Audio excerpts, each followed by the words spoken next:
In a lush forest, a curious squirrel named Nutty discovered a strange seed. He planted it, hoping for a new friend.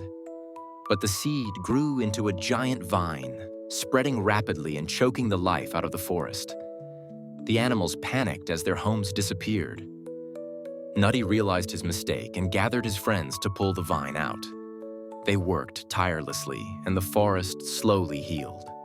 Nutty learned that not everything new is good, and sometimes it's best to leave things as they are. The forest thrived again, and Nutty never forgot the lesson.